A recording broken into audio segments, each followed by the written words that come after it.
Estimados amigos, bienvenidos a un nuevo programa de Focus en Democracia.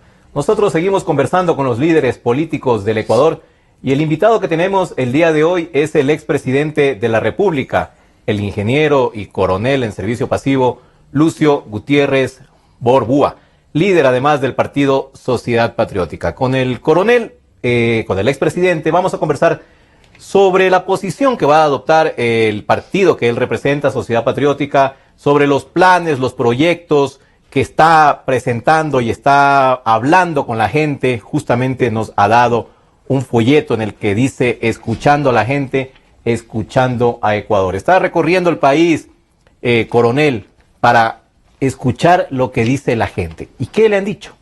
Bienvenido. Buenas, muchísimas gracias por la oportunidad. Un saludo a todos los cibernautas que nos miran y nos escuchan. Estamos en esta actividad, como usted lo menciona, que la denominamos escuchando a la gente, escuchando a Ecuador, porque queremos enterarnos de manera directa sobre los gravísimos problemas que tienen los ecuatorianos y cuál podría ser esa solución, porque la gente no solamente se queja, no solamente dice el problema, sino también la posible solución. Y los escribimos en la parte interna. Por ejemplo, está acá: escucho que la economía del país está empeorando diariamente. La gente está muy preocupada por el deterioro de la economía. Escucho que cada día hay más desempleados. Producto del deterioro de la economía, aumenta el desempleo en el Ecuador. Escucho que dejaron de apoyar a nuestros agricultores y productores. La agricultura prácticamente está en una gravísima crisis por falta de apoyo gubernamental. Escucho que el aumento de los impuestos detienen las inversiones. La gente está preocupada. La gente ya no soporta más impuestos. La carestía de la vida es total. Y eso pues también detiene las inversiones. Escucho que la corrupción empobrece más a nuestra patria. La gente ya está muy preocupada por los altísimos niveles de corrupción. La gente dice: nunca se ha escuchado o se ha visto en los últimos años tanta corrupción como la que actualmente se escucha. Escucho, dice la gente, que la sabatina es dinero despilfarrado. Escucho que nuestros estudiantes no quieren que se les imponga la carrera universitaria. Escucho que las drogas están acabando con la vida de nuestros jóvenes. Esto se está convirtiendo en un clamor de los padres de familia. Y me han dicho: mi Lucio, todo está caro, la plata no alcanza, no hay trabajo, nuestros hijos no pueden entrar a la universidad, pero por favor, Lucio, si tú llegas a la presidencia o tienes alguna influencia, que eliminen esa tabla de consumo de drogas, que la califican como el peor crimen cometido por el actual gobierno en contra de la niñez ecuatoriana. Niños de 8, 9, 10 años están cayendo en las garras de la droga. Esto es terrible, ¿no? Coronel, usted escuchó a la gente quejarse de todo esto. Ahora le pregunto a usted, ¿para qué tanto escuchar? ¿Cuáles son sus ideas, sus pretensiones políticas para las elecciones 2017? Todavía no hay una definición en ese sentido. A ver, ¿qué es lo que nosotros, en base a lo que escuchamos a la gente y nos retroalimentamos con el pueblo ecuatoriano, le estamos diciendo al país que se debería hacer con el próximo gobierno? En primer lugar, hay que reducir de manera drástica el tamaño del Estado.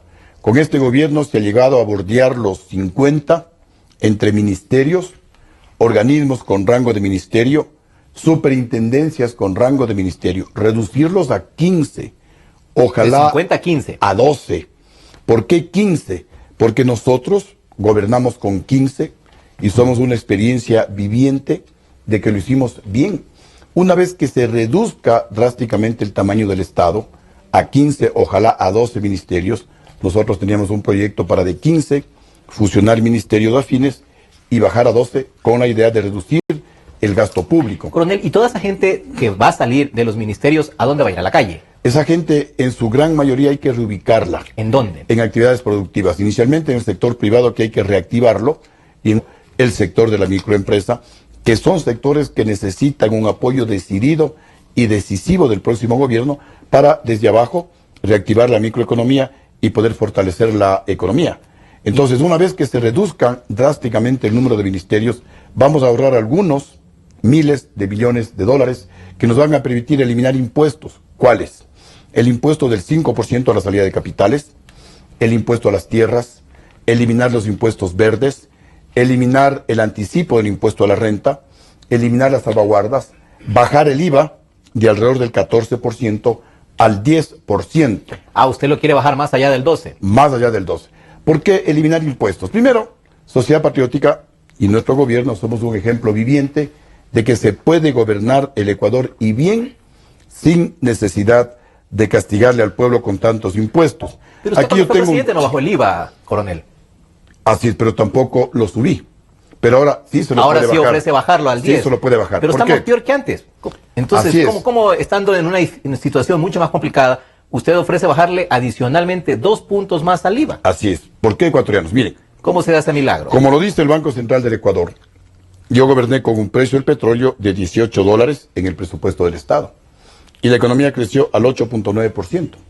Uno de los crecimientos de la economía más altos, no solamente del Ecuador, sino del mundo. Y nunca se le castigó al pueblo con un solo nuevo impuesto. Bajamos el costo de los servicios básicos, por ejemplo, el costo de la planilla eléctrica, el costo de las llamadas telefónicas, se duplicó la pensión a los jubilados. Y sin embargo, manejando bien la economía con austeridad, con capacidad, con manos limpias, la economía creció al 8.9%. Entonces sí se pueden bajar los impuestos. Segundo, hay que eliminar los impuestos porque no solamente que empobrecen más a los más pobres del país y prácticamente fulminan a la clase media, sino que ahuyentan la posibilidad de inversiones productivas.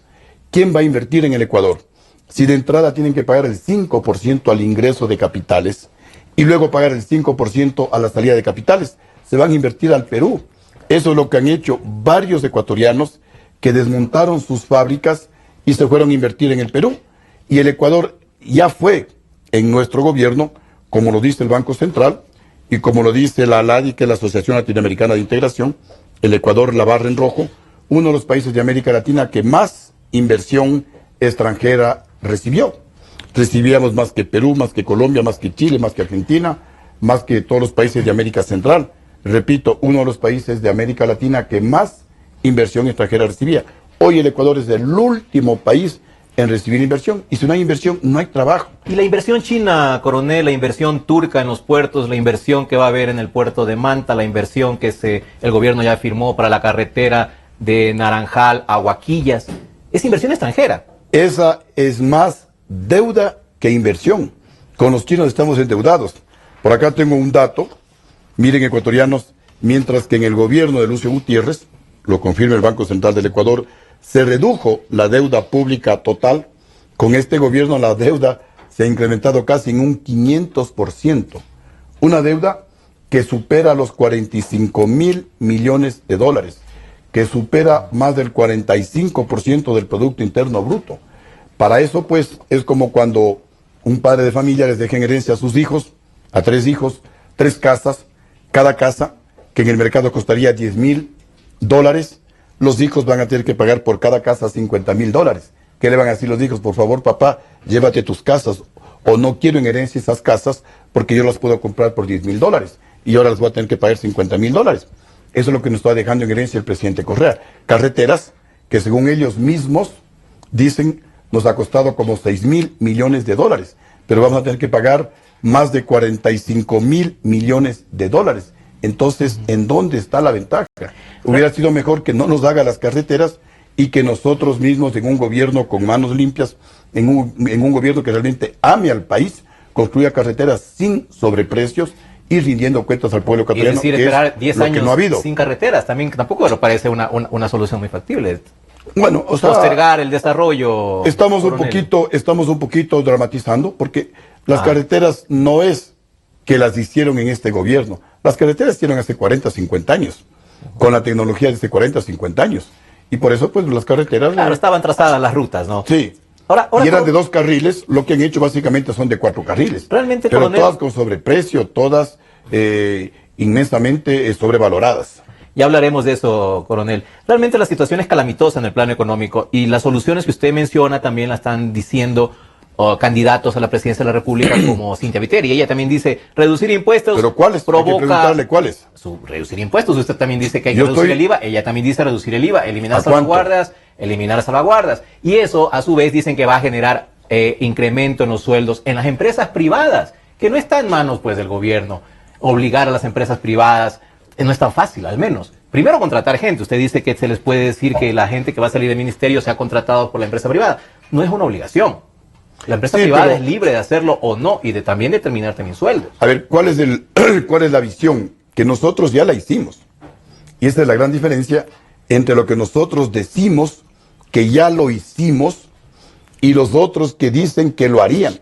Nosotros ya lo hicimos, ecuatorianos. Yo no estoy hablando de cosas supuestas, estoy hablando de cosas que ya la hicimos en nuestro gobierno. Y la idea es cambiar ese círculo vicioso que tenemos actualmente de menos inversión, menos empleo, más pobreza, más delincuencia, en un círculo virtuoso de más inversión, más empleo, menos delincuencia y menos pobreza. En el momento que vengan las inversiones... Su gobierno ya pasó hace más de 12 años y obviamente ya la memoria va fallando un poco, pero yo no me acuerdo que haya bajado los precios de las tarifas telefónicas y de la luz. Lo que sí me acuerdo es que subió los combustibles, coronel. Bueno, que no se acuerde usted no quiere decir que no haya sucedido. Cuando yo me hice cargo... ¿Subió los combustibles usted? Sí, cuando yo me hice cargo de la presidencia de la República, nos encontramos en una situación muy similar a la actual, en ese viejo país, en donde el Estado ecuatoriano le debía a todo el mundo. El gobierno anterior al mío no había pagado a los militares, se les debía a Fuerzas Armadas más de 200 millones de dólares. No se había pagado a los municipios y prefecturas 2 y hasta 3 meses. Se debía como 500 millones de dólares. Se debía a los maestros, se debía a los trabajadores de la salud. Se le debía al IES y ni siquiera se había definido el monto de la deuda que tenían los gobiernos anteriores. Una situación idéntica a la actual. En esa situación tomamos nosotros la decisión de ese famoso pinchazo.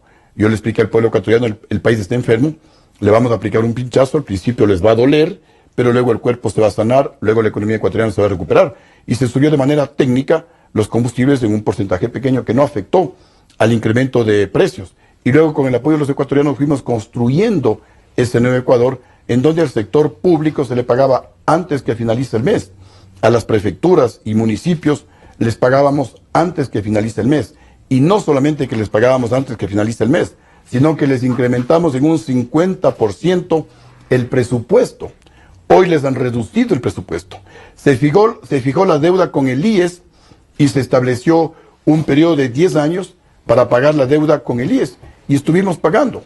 Vino el golpe de Estado y el país nuevamente comenzó a deteriorarse. Y fuimos cayendo y hemos llegado nuevamente a ese viejo país en donde el Estado ecuatoriano le debe a todo el mundo, o el actual gobierno, le debe a las Fuerzas Armadas más de 300 millones, debe a los municipios como 500 o más millones, les ha bajado el presupuesto a los municipios, debe al IES, no le paga al IES, debe a los proveedores, es un caos total en el que nos encontramos. Pero yo vengo acá a decirles a los ecuatorianos que sí es posible salir de la crisis. Nosotros ya lo hicimos en nuestro primer gobierno, ahora que tenemos más experiencia y corrigiendo errores que también cometimos, el compromiso es hacerlo mejor que la primera vez y ojalá en un gobierno de unidad nacional. Habló de pinchazo y el gobierno de Correa le robó el término con el tema de Yasuní. Acuérdese que también dijeron que era solo un pinchazo la explotación petrolera en Yasuní. Pero le pregunto, en este nuevo plan de gobierno que usted prepara, ¿está contemplado otros pinchazos que no duelan mucho? De ninguna manera. Ya no van a haber Lo que se requiere es un presidente con experiencia, un presidente que tome decisiones, un presidente que escuche al pueblo, un presidente que a la prensa que investiga y que denuncia los errores y la corrupción del gobierno no la tenga como enemigos, sino más bien como los mejores aliados que le permitan al presidente corregir errores, hacer pausas estratégicas y sancionar a funcionarios corruptos, posiblemente de medio rango para abajo, que a veces el presidente no los pueda controlar. En este momento enumeró errores de su parte durante su gobierno, coronel, lo que acaba de decir. Por supuesto, sí. Todos los seres humanos reconoce cometemos que errores. Cometió esas. Así es, pero esas fallas. De los errores uno se aprende, y a veces se aprende más de los errores que de los aciertos. Pero estamos justamente en esta lucha para aportar con las cosas positivas. Mira lo que dice el INEC, que en el gobierno de Gutiérrez se tiene el récord de la mayor reducción anual de la pobreza de toda la historia del Ecuador. Más del 4% anual se reducía la pobreza en el gobierno de Gutiérrez, mientras que en el gobierno del presidente Correa la pobreza se reducía a menos del 1% anual. Aquí hay otro dato con respecto a la pobreza, que es uno de los temas más importantes. La fuente es del INEC y es del CICE. El CICE, para los que no están familiarizados, es el Sistema Integrado de Indicadores Sociales del Ecuador. Con Gutiérrez se reduce la pobreza en 2 años 7.7%. Lo dicen ellos, no lo digo yo, simplemente repito datos del INEC. En el gobierno de Correa 2007-2009, la pobreza se reduce apenas del 0.7%. Yo tuve un petróleo de $18, Correa en estos 2 primeros años llegó a tener un petróleo que llegó a $148. Sin embargo, en el gobierno de Gutiérrez se reduce la pobreza 11 veces más que en el gobierno de Correa. Esto es para gritarlo a todo pulmón en todo el Ecuador. No, esto es Entonces, coronel, para decir que nos volvimos locos, porque las cifras que usted presenta realmente son una maravilla. Y el país debió haber estado feliz, contentísimo de tenerlo usted en el poder. Y solo estuvo 2 años, un poco más de 2 años. Y lo sacaron. Entonces, no entiendo qué pasó. Pues, o sea, el pueblo se volvió loco, porque sus niveles de popularidad, ¿a cuánto llegaron, coronel, cuando se fue? Cuando hubo el golpe de Estado, según lo que publicaban, yo no he sido muy amante de las encuestas, pero hablaban de un 42, 44%, el más abajo me parece que hablaba de un 39% cuando hubo el golpe de Estado.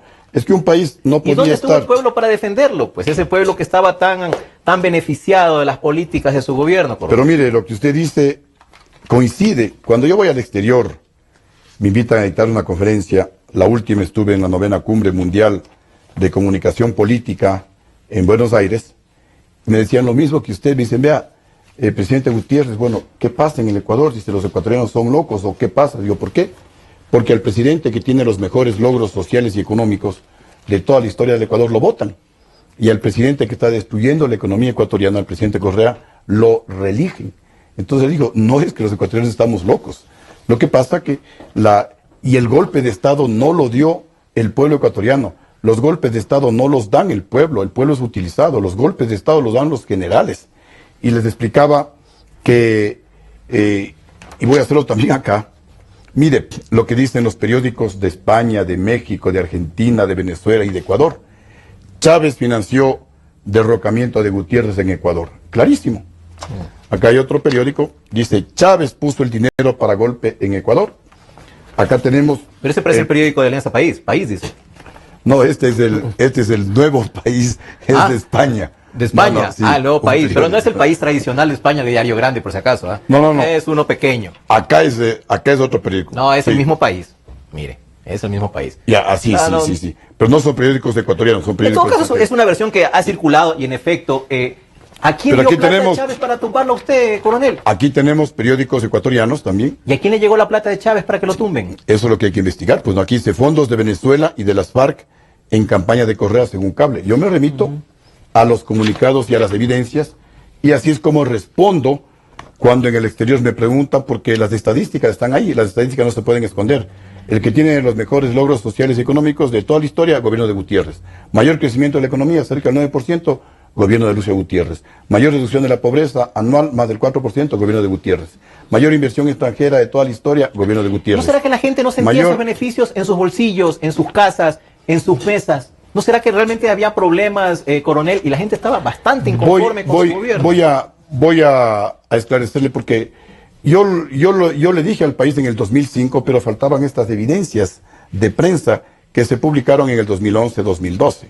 Mire lo que se publicaba en el periódico El Comercio, decía, un mosaico peligroso, financiado por el gobierno de Venezuela, las FARC, cubanos, terroristas locales, gente de extrema izquierda, actuaron en el golpe contra Lucio Gutiérrez. ¿Y por qué? Para oponerse al acuerdo comercial con la Unión Europea y al tratado con los Estados Unidos. ¿Y qué es lo que yo le decía al Ecuador? O sea, aquí viene mi testimonio, pero que faltaba, obviamente, estas evidencias, y por eso dijeron, no, que no era cierto. En el año 2005 yo le decía al Ecuador que el que estuvo detrás del golpe de Estado era Hugo Chávez. Nosotros detectamos... Era su amigo, ¿no?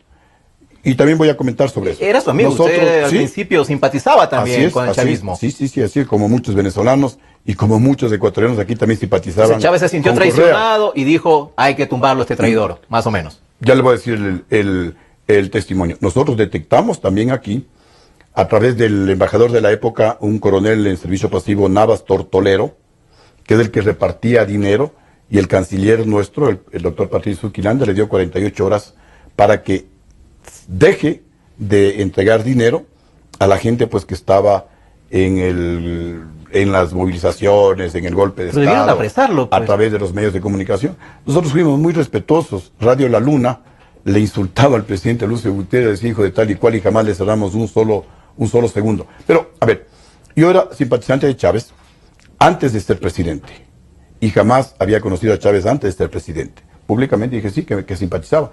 Una vez que fui presidente, vino a mi posesión Chávez y fue la primera vez que públicamente, que personalmente le conocí a Chávez. Y la amistad aumentó. por el carisma de Chávez, la amistad y la forma de ser de los caribeños. Pero cuando él comenzó a sacar las uñas, después de las cumbres presidenciales, nos reuníamos, pues 10, 11 de la noche que se acababa la cumbre, teníamos una reunión bilateral con él, y prácticamente, para no alargar el tema, me decía: Lucio, hay que controlar los medios de comunicación, tienes que controlar y tenemos que controlar, decía, los medios de producción. Yo decía: Chávez, estás equivocado, eso significa dictadura, y en dictadura nadie invierte, y si no hay inversiones no hay trabajo, y si no hay trabajo, los pobres de quienes decimos defender van a ser más pobres. Ah, usted refutaba a Chávez. Claro, Chávez me decía: pero mira, me decía Fidel, controla los medios de comunicación en Cuba, los medios de producción, y hasta más de 50 años en el poder. Yo le decía: Chávez, yo solo quiero quedarme 4 años, dejar las bases para el desarrollo del Ecuador e irme tranquilo a mi casa, ni hablar de 50 años. Y en otras reuniones, en otras cumbres, Chávez insistía: Lucio, no puedes firmar el acuerdo comercial con la Unión Europea, no puedes firmar el acuerdo comercial con los Estados Unidos, hay que firmar con Cuba, tienes que firmar con Irán, tienes que firmar con Libia. Le decía: Chávez, estás equivocado. Desde entonces. Chávez le decía: Chávez, estás equivocado. Lo aconsejaba que se convierta en un dictador. Exacto, le decía: Chávez, estás equivocado. Y terminó en dictócrata nomás. Así es, y ya luego sé qué significaba dictócrata. Le decía: Chávez, estás equivocado. La economía no se maneja ideológicamente, la economía se maneja técnicamente. Y los resultados de ese buen manejo económico hay que invertirlo con filosofía social, con ideología, en beneficio de los más pobres. Y le decía: mira, si yo tendría algo que venderle o comprarle a Cuba, a Irán, más allá de que no estoy de acuerdo con esos gobiernos porque irrespetan los derechos humanos, pero como la economía no es ideológica, yo firmaría un acuerdo comercial con Cuba. ¿Pero qué le vendo a Cuba? Nada. ¿Qué le compro a Irán? Nada. Mis socios comerciales son Colombia, Perú, Chile, Brasil, la Unión Europea, los Estados Unidos. Y yo lo que quiero, le decía a Chávez, mira, esta es la forma de gobernar. Uno tiene que tratar de exportar la mayor cantidad de productos a esos mercados, porque mientras más exportemos, creas más fuentes de trabajo. Y la única manera de reducir la pobreza en nuestros pueblos es dándole trabajo. Yo lo que quiero al firmar acuerdos comerciales con esos países es que vengan a invertir en el Ecuador. Y mientras más inversiones productivas hay en el Ecuador, habrá más trabajo. En definitiva, como dicen acá estos cables de Wikileaks, publicados por Julian Assange, amigo de Rafael Correa, el gobierno de Gutiérrez se convirtió en un obstáculo que había que retirarlo para implantar en el Ecuador el modelo del socialismo del siglo XXI. Un plan algo, que no sea todo lo contrario, el plan Cóndor le echaron a usted. Él hablaba en esa época, en el 2005, 2004, 2005, él hablaba del modelo de Fidel Castro, del modelo socialista de Fidel Castro. Todavía no hablaba del socialismo del siglo XXI, me hablaba del socialismo de Fidel Castro que tenemos que implantar en toda América Latina. Y tenemos que hacer eso en el Ecuador, y para ello debía yo controlar los medios de comunicación, controlar los medios de producción, para que se implante en el Ecuador ese modelo. Yo le decía: Chávez, estás equivocado. Yo tenía datos, le decía: mira, le decía, en el año 2003 la pobreza en el Ecuador se redujo a más del 4% anual, la reducción de la pobreza más alta de toda la historia. Le decía: este año, 2004, vamos a crecer cerca del 9%. En cambio, la economía tuya se está contrayendo, la pobreza en Venezuela más bien se está complicando, lo que quiere decir que tú estás por el camino equivocado y en el Ecuador estamos por el camino correcto. Y luego, pues, como ya no había empatía en estas ideas, hubo ya el quiebre. Si Chávez a veces me encontraba en otras cumbres, él se iba con 2, con 3 aviones, iba 200, 300 personas le acompañaban a él. Yo ahí sí, pues, con 6 pelagatos, 2 ministros, tal vez el edecán, el de seguridad, y no se necesita nada más. Ni siquiera había aviones presidenciales en ese momento. Yo no tenía avión presidencial. En todo caso, coronel, es injusto echarle toda la culpa a Chávez de su caída. Porque acordémonos que en Quito, el alcalde Paco Moncayo promovió marchas, en Guayaquil también Jaime Nebot promovió marchas que ayudaron también pues a su caída. Así que Rafael Correa también era un forajido, según él, por una vez que apareció por ahí. Entonces, no nos olvidemos que forajido significa delincuente, ¿eh? Y el propio Rafael Correa se autocalificó de forajido. Sí, pero bueno, en todo caso estaban las figuras políticas ahí que también contribuyeron, pues pusieron su granito de arena o su volquetada de arena para sacarlo. Así Sí, que no, pero, no fue solo Chávez. Mire, el año pasado, bueno, pero yo simplemente me remito a las pruebas, a las evidencias. O sea que no hubo marchas de Moncayo y de Nebot. A los titulares. El complot se lo organiza desde afuera, el complot ideológico internacional. La plata, los millones de dólares vienen de Hugo Chávez. Y Nebot y Moncayo se prestaron. Y con eso comienza a comprar conciencias. Por ejemplo, la avenida de Bucarán, el tema de la Pichicorte, son parte de este complot ideológico internacional, porque había que hacer algo, porque si no, ¿cómo le votaban los militares al presidente que tenía uno de los crecimientos de la economía más altos de la historia. ¿Cómo la avenida de Bucaram? Al presidente que No jamás, entiendo. que jamás le castigó con un impuesto al pueblo ecuatoriano. Todo ese andamiaje es parte del complot ideológico internacional. Pero la avenida de Bucaram la decidió usted, coronel. Financiado por Hugo Chávez. Ya ve, ese es un error. Pero, por Al favor, presidente ese fue un Bucaram acuerdo político. lo trajo la Corte Suprema de Justicia. Sí, que la puso usted. A la Corte, yo no la puse, a la Corte Suprema de Justicia la nombró el Congreso Nacional. Sí, pero y más bien yo conminé al Congreso, que así como nombraron a la llamada Pichicorte, tomen una decisión. Se da cuenta o coronel, ellos se hagan usted al responsables. principio habló de asumir responsabilidades, corregir Sí, errores, y sí, ahora así. se está lavando las manos de la No. traída de Bucaram, cuando eso históricamente ya está más que dicho, coronel. Y Mire, fue justamente uno de los motivos que desencadenó es su que caída. no es cierto. Yo le voy a regalar un libro que escribí justamente en el 2005, titulado El Golpe, y tengo por ahí los rostros de la conspiración, entre los cuales está el general Moncayo, como usted dice, y está el mando militar, que son los que dieron el golpe de Estado. Y ahí está mi oposición a que venga el expresidente Bucaram. Y les dije a ellos y a los de la Corte Suprema de Justicia. Pero entonces, ¿para y qué sobre convocó todo, a que disuelvan la Corte y que nombren una nueva? es que yo no convoqué a eso. Usted Yo convocó, convoqué- estuvo publicado al Congreso a que se reúnan, hagan sesiones para nombrar a la nueva Corte Suprema ya de ve, Justicia. está diciendo cosas totalmente falsas, cosas totalmente erradas. Yo convoqué a 3 puntos al Congreso Nacional. Uno de esos, que analicen la situación jurídica de la justicia. ¿Y por qué les convoqué a que analicen la situación jurídica de la justicia? Porque mi compromiso es de extraditar a los banqueros acusados de corrupción, acusados de peculado por el feriado bancario.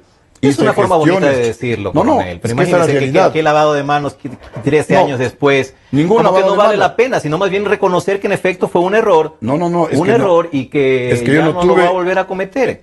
Cometí errores políticos de otra naturaleza. Pero bueno, centrémonos en el tema del golpe de Estado para no desviarnos. El golpe de Estado, lo dice la prensa internacional, fue financiada por Hugo Chávez. Lo dice la prensa internacional, el gobierno de Gutiérrez fue un obstáculo para implantar en el Ecuador el modelo del socialismo chavista del siglo XXI, obstáculo que había que retirarlo. Ahora, el año anterior, después de las movilizaciones de Quito, fueron algunos dirigentes de Pachacuti y de algunos movimientos sociales a conversar conmigo en mi casa y a decirme, Lucio, a ti te votaron con 4.000 personas en las calles, que también publican aquí algunos medios. Dice, y a Correa no le podemos votar con 200.000 personas. Y a ti te votaron solamente aquí en Quito y el resto del país estaba en calma. Yo le dije, miren, podrán sacar 2 millones de quiteños a las calles. Podrán estar las casas de Quito literalmente incendiadas, que mientras el mando militar, ni siquiera las Fuerzas Armadas, el mando militar no le quite el respaldo a Correa, Correa no se cae. Les digo, miren el ejemplo de Venezuela, más de 1 millón de personas en las calles gritando fuera, Maduro, fuera. ¿Y por qué los mandos militares mantienen el respaldo a Correa cuando Correa los trata tan mal? Exactamente, eso es lo que Usted es preguntarles. militar, ¿cómo se explica eso, coronel? Entonces aquí lo que hay que investigar también en algún momento es si hubo o no vínculos entre los millones de dólares de Hugo Chávez y la decisión del mando militar de dar el golpe de Estado en contra de Lucio Gutiérrez. Habrá que ver. Bueno, ¿Hubo pero esa- vínculo? ¿No hubo vínculo? Pero esa gente ya está en servicio pasivo, ya está Sí, retirada. pero en algún momento Yo cuando le hablo haya más bien justicia- ahora de lo que usted les ha comentado a los dirigentes de Pachacuti, de que Correa se mantiene por el apoyo del mando militar. Porque- y Correa es el que más ha maltratado a las Fuerzas Armadas. Porque no sé si lamentablemente, ventajosamente, Chávez ya está muerto, pues, y no hay esos millones de dólares para financiar un golpe de Estado en contra del actual presidente. Y porque nosotros, que somos uno de los principales afectados, hemos sido totalmente opuestos a la posibilidad de que haya un golpe de Estado, porque los golpes de Estado al final afectan al pueblo, a los más pobres. Miren, dio un crecimiento de la economía con Lucio Gutiérrez, cuando hubo el golpe del prácticamente el 9%, Sí, ya lo hoy dijo, vamos a coronel. decrecer Ya lo dijo, un pero 2, un lo que- 4%. Lo que acaba de decir de Fuerzas Entonces, Armadas es delicado, porque realmente decir que Fuerzas Armadas no dan un golpe porque no han recibido plata de afuera. No, yo no estoy diciendo eso. Yo lo que estoy diciendo es que hay que investigar en algún momento si hubo vínculos o no entre el golpe de Estado dado por los generales y los millones de dólares de Hugo Chávez. Hay que investigar. Hay que investigar, llamarles a los generales. Bueno, ¿cuál fue la motivación, generales o vicealmirante Víctor Hugo Rosero Barba, para dar el golpe de Estado contra Lucio Gutiérrez? A ver, justifique, ¿por qué? ¿Por qué el golpe? Y a los ¿Por qué políticos el no les ha golpe? reclamado a usted, coronel, porque A solo los los- militares se han enfocado, pero a Nebo A no le los- dice nada. A los políticos no les reclamo, porque de alguna manera los políticos siempre tratan de pescar a río revuelto, por las buenas o las malas tratan de llegar al poder, pero si es que los generales no daban el golpe de Estado, si los generales no quitaban el respaldo del presidente Gutiérrez, no había golpe. Y el error más grave que yo cometí fue no creer en la palabra de varias personas que me dijeron, presidente Gutiérrez, entre ellos mi hermano que era diputado. Me decía mi hermano, presidente, me dicen los propios diputados social cristianos que los generales del mando militar ya se reunieron con Febres Cordero. El golpe ya está, cambia la cúpula militar. Que los generales ya se reunieron con Paco Moncayo, con el general Paco Moncayo. El golpe ya está listo, cambia la cúpula militar. Me dijeron eso hasta el día anterior.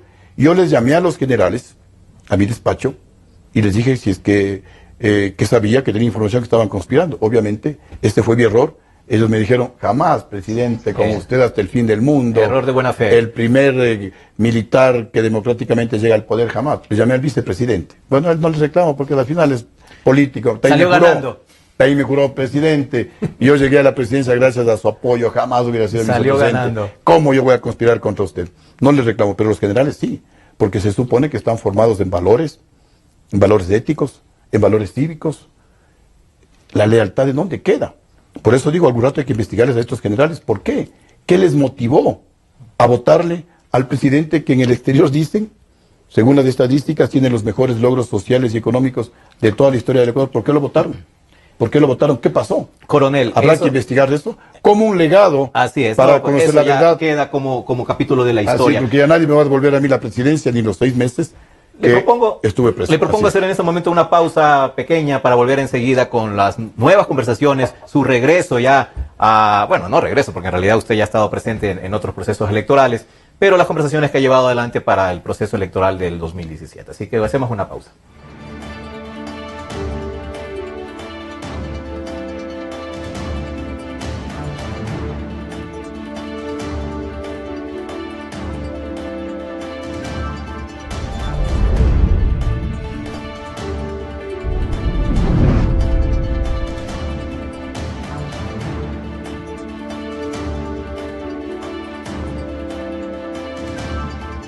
Estamos conversando con el expresidente de la República, Lucio Gutiérrez, líder del partido Sociedad Patriótica que él también fundó. ¿Cómo está Sociedad Patriótica, coronel? Veo que militantes, viejos militantes de Sociedad Patriótica que eran muy leales a usted.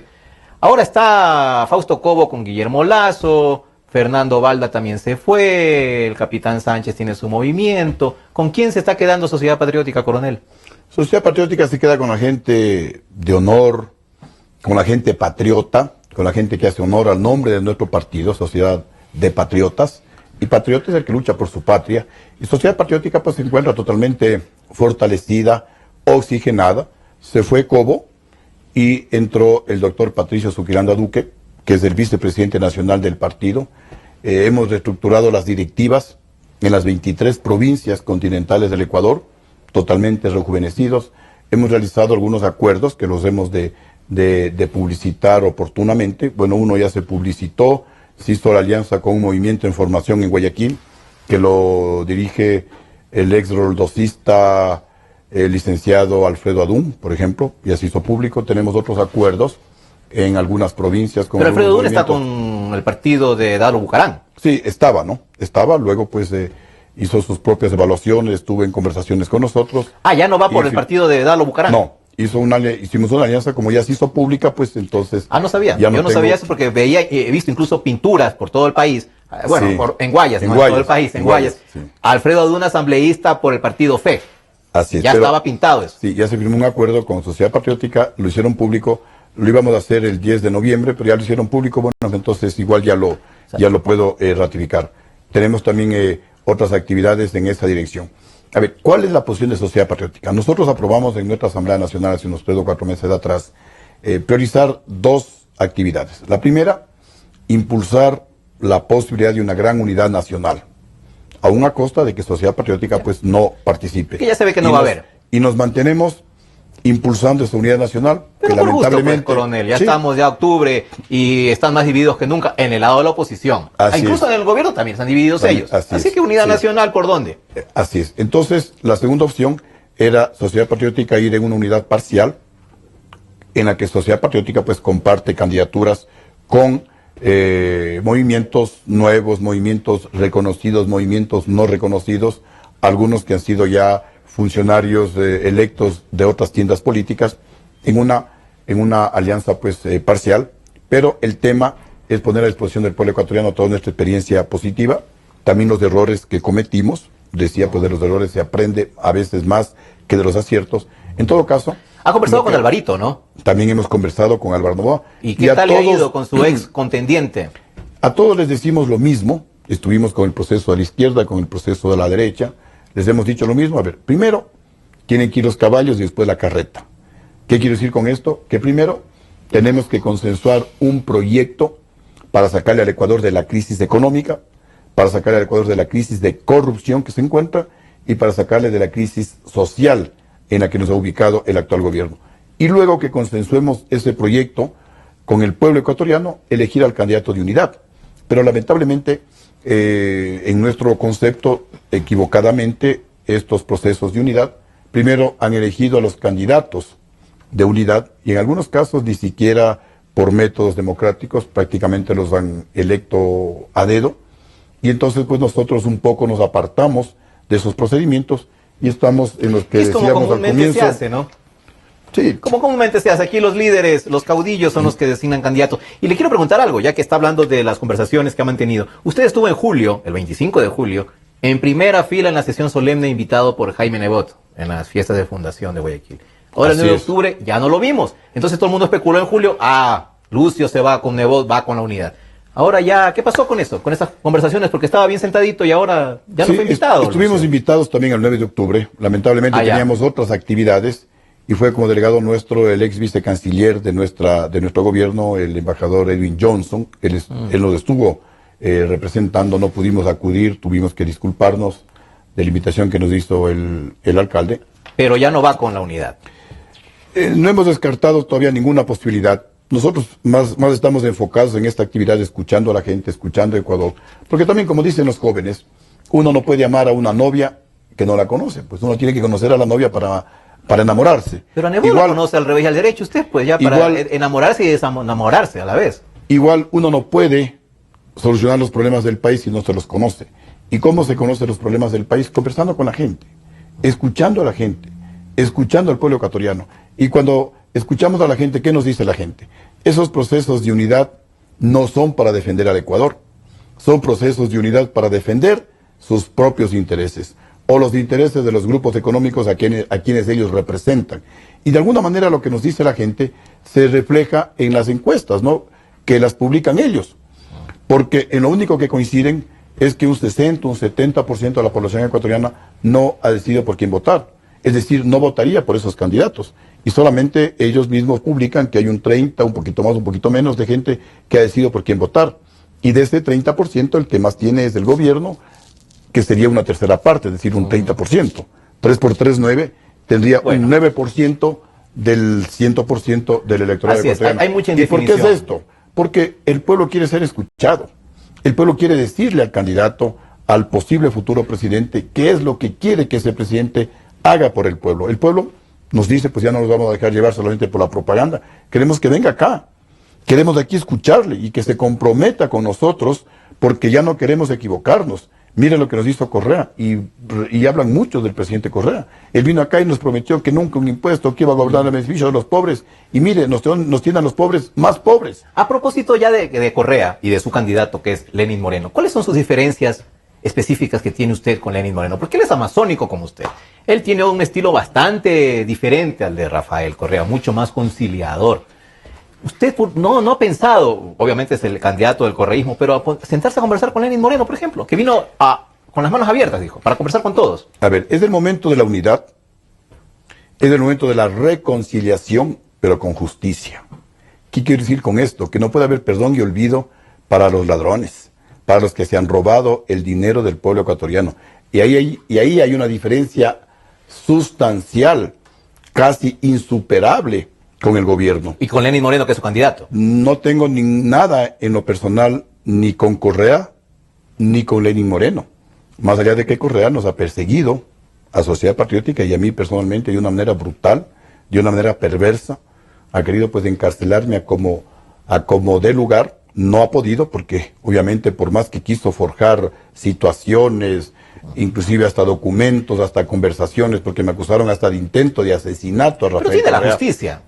Sí, tiene la se ve que justicia. finalmente no quiso entonces, ¿y le perdonó? Bueno, por más que quiso forjar, yo tengo al momento 4 juicios iniciados por este gobierno, uno más chistoso que otro. En uno me acusan de intento de magnicidio, de que yo habría intentado matarle a Rafael Correa, de que por ahí interceptaron unas llamadas telefónicas de Colombia. No, lo del 30S todavía no lo pueden, lo pueden configurar, están tratando de armar. Me culparon que yo era el autor intelectual, el material, el dice cuánto del golpe, del asesinato de Rafael Correa, todavía no lo pueden configurar y no lo van a poder configurar. Bueno, eso con Correa, pero hablemos de Moreno, que ya es el futuro. A ver.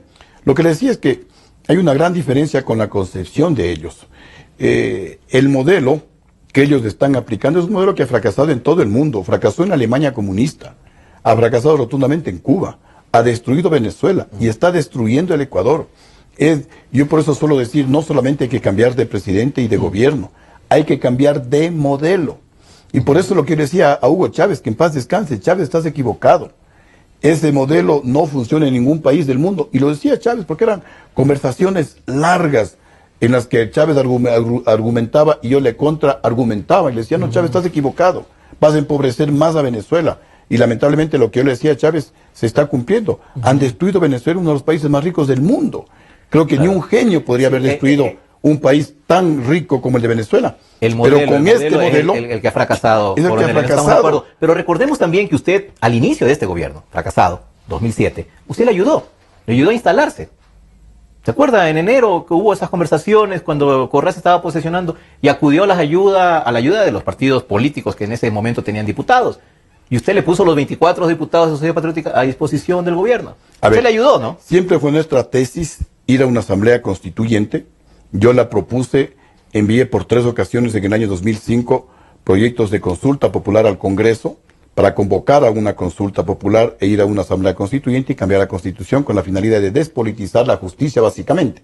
Y les escribí en una carta a esos 100 diputados y les decía, diputados, si es que hoy no permiten que se reforme o que se cambie la Constitución de la República, ubíquense ustedes cronológicamente, les decía, en el año 2010, estábamos en el 2005, y miren para atrás, van a encontrar un país posiblemente ensangrentado, un país desilusionado, un país empobrecido, un país sin justicia, y lamentablemente de alguna manera eso se está cumpliendo un poquito usted más. Estaba a favor de la constituyente en ese momento. Entonces, como se llegó a un acuerdo político con algunos partidos políticos para desde el Congreso reformar la Constitución, porque había que despolitizar la justicia, había que cambiar la posibilidad de que los banqueros tengan préstamos vinculados, que permitía la Constitución del 2008, y había que hacer otros cambios de esa Constitución.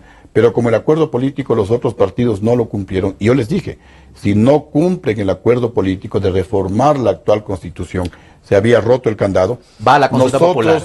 Pondremos nuestros votos a disposición de la consulta popular para ir a una constituyente, que siempre fue la tesis de Sociedad Patriótica, que no la pudimos materializar. Entonces fue un acuerdo patriótico en función del país. ¿Usted llegó a hablar con Correa de ese acuerdo, Lucio? No. ¿No fue un encuentro personal y decidido entre los dos? Jamás. Esa duda siempre siempre la tuve, personalmente, usted con Correa. La única vez que personalmente estuve con Correa demostrar mi inocencia, y me encontré en el set de Canal 10 acá en Quito. Allá. Y yo le vi a Correa, yo sabía que Correa había estado detrás del golpe, yo sabía que Correa había estado reuniéndose con el vicepresidente Palacio para implementar el tema del golpe. Sin embargo, yo me acerqué y le dije, mire, las cosas se dieron. Ya hubo el golpe, ya qué podemos hacer, yo le doy mi mano, luchemos por seguir trabajando en beneficio de nuestro país. No, me dijo, no, yo no le saludo. Sí, así y fue. Cruzó los brazos. O sea, desde ahí yo me di cuenta de la prepotencia de un individuo que recién estaba como precandidato. Así es, y sin embargo, cuando ganó y se posesionó, usted le ayudó, le dio contralor. Su gran amigo Carlos Poli, usted vea. Qué generoso. Así como en este gobierno está Doris Solís, fue ministra de mi gobierno. No, pero eso fue otra negociación política, el nombramiento de Polit. Ivonne Baki. La constitución anterior permitía que el Congreso de la República ponga 3 nombres. Sí. Para Contralor. Pero Sociedad Patriótica recomendó a Polit. Y Sociedad Patriótica, obviamente, pues nosotros teníamos mayoría en el Congreso Nacional. Se le puso a Polit primero. Segundo, me parece que estaba el doctor Raúl Isurieta. Mora Bowen, tercero pusimos algún economista que también sugirieron ahí, y el presidente tiene la facultad de elegir de los 3-1. Pero ustedes estaban contentos que sea Polit, que usted es su gran Obviamente, amigo. pues, obviamente, yo le dije a Polit que Polit podría erigirse en el gran patriota ecuatoriano y que podría ser el próximo presidente del Ecuador. Le dije eso a Polit, mientras cumplas tu función. Yo no volví a hablar con Polit, y no he hablado con Polit hace más de 9 años, cuando la tesis nuestra fue y es de que este caso conocido como los Patiño Videos es un delito. Es una estafa a nivel nacional, a nivel internacional. Los Pati Videos. Los Pati Videos o los Patiño Videos. Y la Contraloría concluyó que no había ningún delito. Es decir, que ahí rompieron con Polit. rompí con usted Polit, personalmente. sí, porque para mí esto sigue siendo un delito. Eso le iba a preguntar, porque usted habla mucho de corrupción. Y no he vuelto a conversar con Carlos Polit, nunca más. O sea, más de 9 años no he vuelto a conversar Mire con usted, Carlos Polit. y le mencionaba eso porque usted habla mucho de corrupción y fiscalización. Y resulta que el Contralor General del Estado, que es la autoridad competente justamente para investigar este tipo de hechos con la cosa pública, es Polit, Carlos Polit, su secretario particular, su amigo. Así. Y entonces, ¿qué le tiene que decir a Polit? Mi ex amigo. Su ex amigo. Entonces, Polit Mire, también tiene una gran responsabilidad en todo esto. Así es. Por eso no solamente nosotros nos quedamos en la protesta, sino que vamos a la propuesta. ¿Y cuál es la propuesta?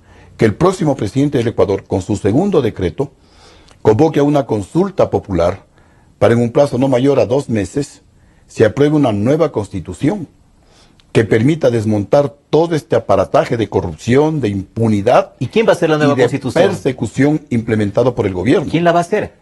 Y le termino la idea, con el nuevo Contralor, con el nuevo fiscal, con nuevas Cortes de Justicia, repito, nuevo Contralor, nuevo fiscal, nuevas Cortes de Justicia, se va a poder no solo fiscalizar al actual gobierno, sino recuperar la plata que se han robado. Y fiscalizar a las autoridades que no fiscalizaron. A todos, pues, a todos, porque uno es culpable por acción, pero también por omisión, porque las autoridades de control se han convertido en los que cuando hay casos de corrupción miran para otro lado y están ahí para proteger las pillerías del gobierno y para perseguir a los opositores políticos. Eso lo hemos dicho con mucha claridad. ¿Quién armaría la Constitución? En ese decreto, el presidente de la República dispondrá que durante el primer mes la Asamblea disponga una comisión multipartidista menor al 50% para que en base a lo mejor de la Constitución anterior de 1998 y lo mejor de la actual Constitución, tiene cosas muy buenas, armen una nueva Constitución que no pase de 200 artículos. Y en el mes siguiente esa Constitución sea consensuada con todos los sectores de la sociedad O sea, se ecuatoriana. declaran constituyentes. Así es. Un sector del Congreso, podría ser el 50%, un poco menos del Congreso Nacional, se declaran en constituyentes, preparan esa nueva constitución en base, así debe estar en el decreto en base a estas 2 constituciones, preparan esa constitución, un mes para que el pueblo lo mejore de su punto de vista, se socialice, se llegue a un consenso nacional y entonces pues sale a consulta popular para que el pueblo apruebe y se desmonta todo este aparataje de corrupción, de impunidad y de persecución implementada en la actualidad. Porque con estas autoridades de justicia y de control no podemos hacer nada. Se presentan denuncias de corrupción sobre casos concretos. Y no pasa nada. Y no pasa nada. No pasa nada. No pasa absolutamente nada. Coronel, para cumplir esta tarea que usted cree que tiene que encomendarse a los diputados, a los asambleístas que van a ser electos en el nuevo periodo, para redactar prácticamente una nueva constitución, se va a necesitar gente preparada. Por se va a necesitar gente capacitada. Y ahí los partidos políticos tienen una gran deuda. Siguen buscando artistas de televisión, chistosos de comedia, para mandar a la asamblea. Y Sociedad Patriótica ha hecho lo mismo. Así que, por favor, en ese sentido, un poquito de gente más preparada, coronel. Así es, pero comparemos los diputados, aunque sean pocos que tiene Sociedad Patriótica, con los actuales. Pues, porque no ganaron, por suerte. Ustedes presentaron candidatos en Guayas. Por suerte no ganaron, coronel. Pero ahí estaban, los de comedias. No es que por suerte no ganaron. Algunos de ellos ganaron, pero con fraude electoral impidieron que esos diputados lleguen al Congreso Nacional. Por eso también una de las luchas nuestras es contra el fraude electoral. El fraude electoral impidió que el candidato de Sociedad Patriótica en el 2009 entre a la segunda vuelta y muy posiblemente gane la presidencia de la República. Con fraude eso evitaron. Recordará usted que hubo ese centro de cómputo clandestino en Guayaquil. Claro que llegaron las cámaras de televisión, incluso los descubrieron infraganti. Y hace poco una autoridad electa de Manabí, estuve hace unos 10 días en Manabí, me dijo: Lucio, tú ganaste aquí en todos los cantones de Manabí. Te robaron. ¿Y cómo de se dio el 30%. fraude? Porque justamente yo ayer hablaba, no, ya la semana pasada, con el doctor Medardo Leas, que es un experto también en temas electorales, y él dice, mire, fraude como tal es bien difícil, porque están las actas. Y todos los partidos tienen acceso a las actas, y con las actas se suma. Sí, pero a ver, ¿qué es lo que hacen? El fraude es en varios niveles. Y uno de los más graves es el cambiazo, como no hay toda la gente que está controlando las urnas entre la 1 y las 3 de la tarde en que la gente se va a almorzar. Esos son los testimonios que nosotros tenemos. Se llevan las urnas, dejan otra urna vacía, la gente no está capacitada para impedir que la urna se llevan la urna. Ahí ¿A qué hora se la llevan? Entre la 1 y las 3 de la tarde aproximadamente. Eso es lo que es la investigación que nosotros realizamos. Porque en las elecciones del 2013 nosotros pensábamos pasar, y así lo decíamos, viendo el apoyo de la gente, pensábamos pasar primeros a la segunda vuelta electoral. En el 2009 sacamos alrededor de un 30% y denunciamos y presentamos una demanda penal por fraude, con miles de papeletas que votaron a favor del candidato de Sociedad Patriótica, que las sacaron de las urnas. Está presentada esa demanda penal, que la archivaron. En el 2013 pensábamos sacar no menos de un 35% y de pronto nos dan un 7%. Entonces nos pusimos a investigar. Y no solamente es que votan los muertos, sino que los testimonios es que se llevaron las urnas entre la 1 y las 3 de la tarde. Eso no había escuchado yo. Los señores que estaban con esos chalecos que dice CNE, es que la gente ¿Y son cómplices los de las mesas entonces? Porque ¿qué hace el presidente de la mesa? Oiga, señora, ¿dónde se lleva la urna? Exactamente. Y los militares también, bien, gracias. Y también los militares, lamentablemente, también son cómplices indirectamente del fraude electoral. Porque cuando uno quiere controlar en el conteo de votos las papeletas, porque para eso van los delegados de los partidos y de acuerdo a la ley, ellos tienen derecho a decir, señor, un momentito, indíqueme esa papeleta, el voto a favor de qué organización está. Y los militares, ¿qué hacen? Dicen, no, señor, póngase 3 metros, 4 metros. Es decir, físicamente es imposible mirar. Cosa tan rara, coronel. Sí. Entonces, vamos el a hacer momento del campaña, conteo, del escrutinio en la mesa, ya los resultados ya están cambiados porque están se llevaron cambiados, las urnas. Exacto. Entonces, cuando uno se retira la papeleta a las 6 de la tarde, ya no sirve, porque la urna se la cambió. Y cuando no se cambia la urna, porque a lo mejor alguien estuvo ahí controlando y no les dejó que se lleven la urna, falsifican el acta de escrutinio. Con todas esas pruebas hemos presentado la demanda de fraude. Es decir, en esta hoja ganaba Sociedad Patriótica, pero ellos falsifican la firma del presidente y el secretario de la mesa, porque obviamente no eran de Alianza País y no permitieron que se lleven la urna, le falsifican. Hemos presentado todas esas pruebas a la Fiscalía, pero no investigan, no hacen absolutamente Coronel, nada. Estamos ya para terminar, esta es la última pregunta que le hago. ¿No será ya, usted dice que es fraude, pero no será más bien que ya pasó el momento del gutierrismo y que ya su mejor momento, la oportunidad, usted ya la tuvo y la gente ya busca en efecto nuevas caras, nuevos liderazgos, nuevas propuestas y ya incluso no aparecen las encuestas, No aparezco porque yo no estoy de candidato. Y justamente esa también es la duda que nosotros tenemos. Y por eso ojalá haya un cambio de modelo para que un Consejo Nacional Electoral totalmente democrático, imparcial, dé los resultados de acuerdo a la votación del pueblo ecuatoriano, porque lo que hoy tenemos es una ficción, no es como realmente vota el pueblo ecuatoriano. Porque cuando estamos en las calles la gente dice, con Lucio estábamos mejor, con Lucio todo era barato. Son encuestas de carne y hueso famosas. Sí, con Lucio la plata alcanzaba.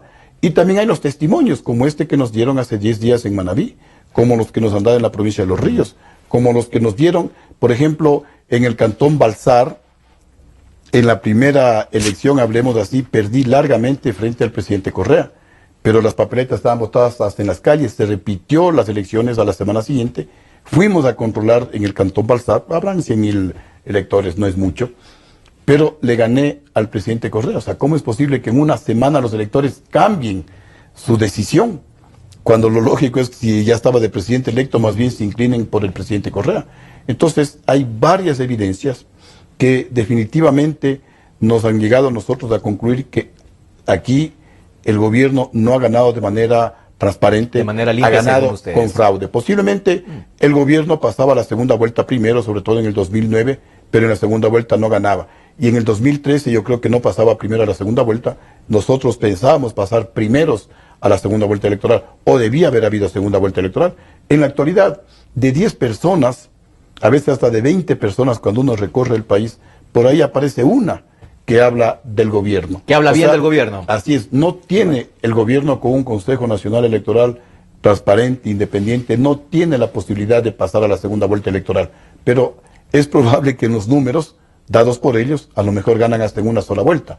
Pero y justamente por eso es que hasta ahora no nos entregan el padrón electoral. Bueno, hoy día justo le escuché a Juan Pablo Pozo, el presidente del CNE, que ya les han pasado vía electrónica, entiendo, los padrones. Así no, que dicen que van a entregar en Guayaquil. Por eso le digo, es una noticia fresca que acabo de escuchar, así que déle espacio para la duda y a ver qué les han pasado y más bien ahí nos cuenta. Revisemos a ver si ya sacaron a los muertos, a ver si... Sí. Vamos a ver, no creo, porque ha habido poco tiempo en realidad para hacer una limpieza de esa naturaleza. Coronel, se acabó el tiempo, le agradezco mucho por su presencia, por sus criterios. Esperamos que algún rato que se defina ya definitivamente a la sociedad patriótica, si usted va a ser candidato, no va a ser candidato, si va a haber alianza, no va a haber alianza y con quién sobre todo, pues entonces tengamos otra oportunidad para seguir conversando de los planes que usted tiene y que usted está escuchando y va recopilando, armando para un futuro gobierno. Así que, con el mayor gusto. Coronel Nuestra Gutiérrez, decisión la tomaremos el 10 de noviembre y la daremos a conocer a los medios de comunicación. Pero tal vez el mensaje más importante es que sí se puede cambiar